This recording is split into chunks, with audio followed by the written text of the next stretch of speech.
Yippee-ki-yay, motherfuckers. This is Stoner Camera Review. What's up, YouTubers? I don't know how much weed I got left, but I'm gonna load some up in my vape soon, and today I'm gonna talk about the Z6. What the fuck is there to say about the Z6? I've had it for 3 months now. And this isn't really going to be like a review. You know, it's never a review. I'm just going to talk about some shit about the Z6. After, 3 months using it, I've taken on a couple of shoots. A lot more than a couple of shoots. I've been using quite a fair bit, to be honest.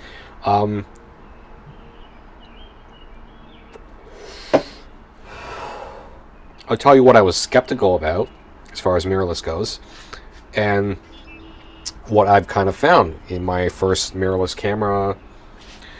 It's not the first mirrorless camera I use. It's one of the many. I'm shooting this right now on a Panasonic G85, and it's been working great. I love it for video. I love it for blogging and, just taking snapshots in general. But once I kind of start making video on Micro Four Thirds, I stopped using DSLRs for video. I just found it to be clunky. It was just a lot to use the Panasonic system. And right now I have it hooked up to my lav, like it's using a zoom recorder. Basically the same setup I've been doing for a long time with the other clips. So I want to talk about the Z6 a bit because I haven't really gotten around to it.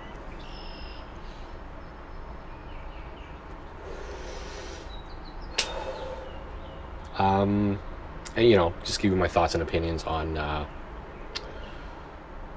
what I've made of it since. And how I prefer to use it, to be honest. Should I load some weed? Maybe in a bit. So the way I like to shoot is just manual. I have nothing against people that want to use aperture priority, whatever works for you. I found manual to be the way to go because you don't have to set anything on any cameras. You just pick it up, you know where the meters is, you know how it works, you know how to change your exposures, you know how to change your ISO, shoot. And I prefer that. However, what I found with the Nikon Z6 is that, first of all, the ability to see your exposure in mirrorless is amazing. You can see your exposure before the shot happens. Awesome. I love using this in light backlit situations just because I know I can get that extra control in the exposure overall, and that's nice. However, when you're a working photographer and you take this camera and you all of a sudden have to throw pocket wizards on it and you have to shoot strobe, I'm dialing my default shutter speeds for strobing 125, and you get no exposure in the viewfinder, and then you got to go into the menus and start digging on how to change that viewfinder preview off. I'm not a big fan of the user modes on the Z6, but I've been forced kind of for the first time to ever use one because of that sole reason alone. So what I would do if I was going to studio strobes, which I carry on location often, is I just set it to U3, and that's my setting, which disables the viewfinder. Disables the viewfinder. What am I trying to say? The viewfinder preview, and it just goes for focusing. It shows you the focusing, and you shoot, and you know your shutter speeds, and you set it to the flash, and you're good. So that's what I've been kind of forced to use since I've gone with the Z6. What else? What other adjustments have I made?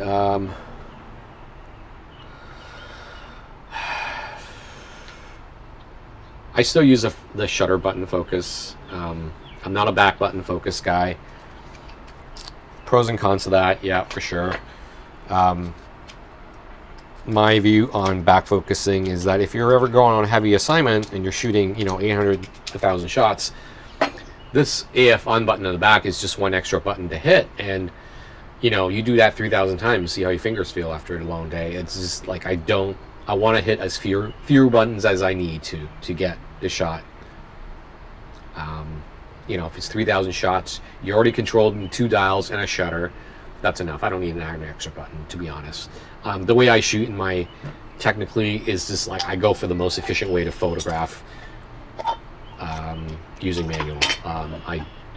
I find that one autofocus point is plenty for me. I'm a focus and recompose kind of guy. And that makes things simple for me across all the systems because, quite frankly, I've used a lot of cameras and that's just the way I like to use them. I don't like to read how different cameras function because I have a fleet of cameras that I use. You want to be able to pick one up and go. So I don't know what I was trying to say there. I got a lot going on in my life,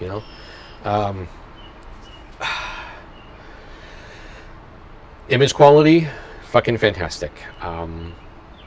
No complaints about the image quality. If you are, I'm sure there's lots of shit out there now for you to look up. If you care about image quality all that much, go and see what's going on.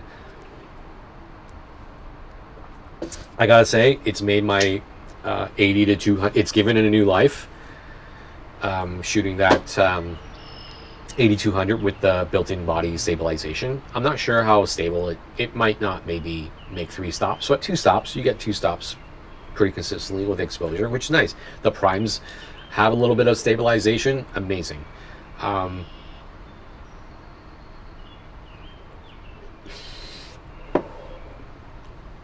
think the biggest problem with mirrorless cameras, and this confirms my suspicions, is that all this is very battery heavy.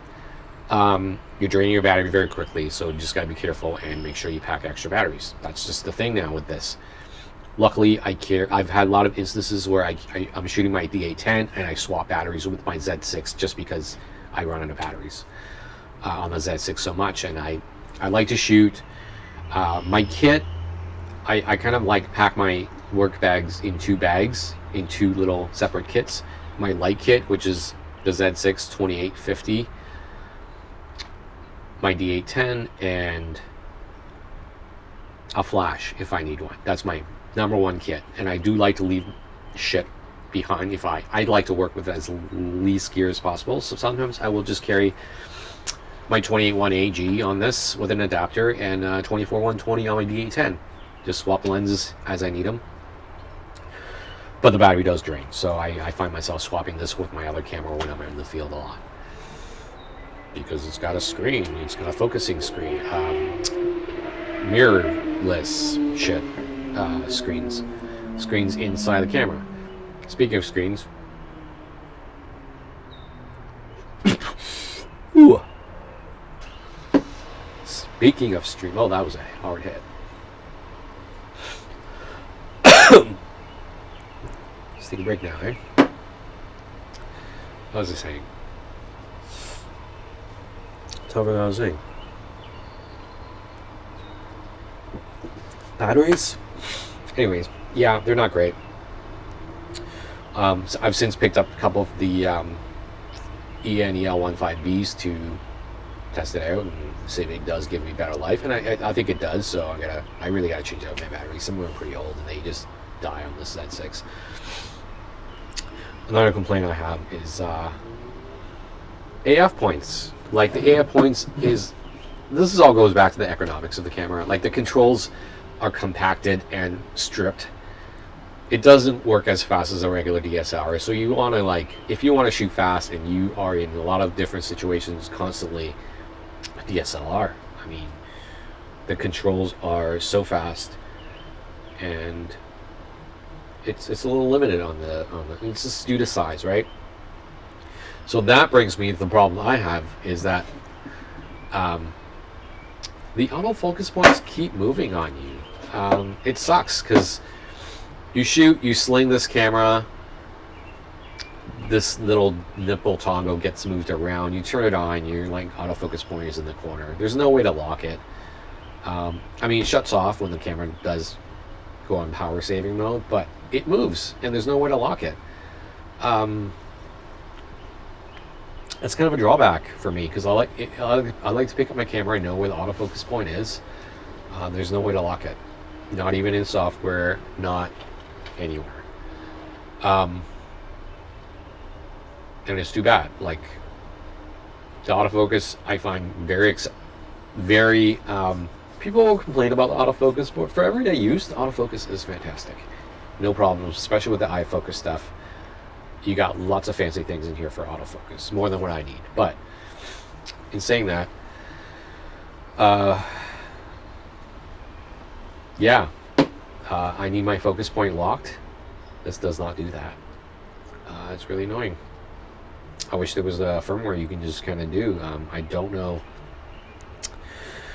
what they could implement in software, but now I just instinctively, I've set this button to center my autofocus. So I'm always hitting this before I pick up the camera, which is kind of annoying. With my D810, I can just lift my camera and autofocus stays where it is. It doesn't move. But I mean, if you can disable this toggle, that'd be great. I just can't seem to be able to lock down a way to keep the focus point in the middle. If you know, let me know. I got lots of complaints too. Let me look at my list.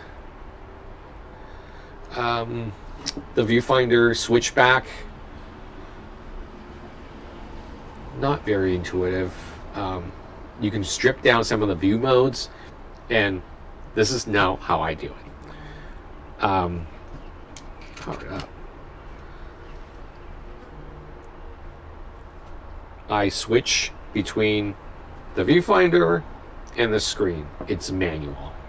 I do this in hopes of not using up as much battery. So if I were to like chip my camera, I have to actually manually switch to my screen, which is kind of a nice deterrent, to be honest. So I set it to monitor only and prioritize viewfinder. And that's that. It just lets me switch the modes, and I leave it at that. I manually switch the modes in between. Maybe I'm just a little OCD. I don't know.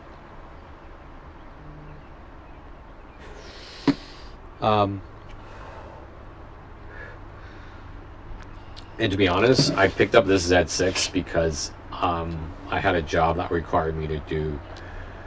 I think I'm running a battery, so I'm gonna have to cut this short. I had to use silent shooting. So this was the primary reason I picked up a Z6. No other reason other than I needed silent shooting, which sucked because I had to buy this camera. But I did try the blimp on my D810 D4. It just wasn't silent enough. That's how that goes. As far as lenses, make a grip.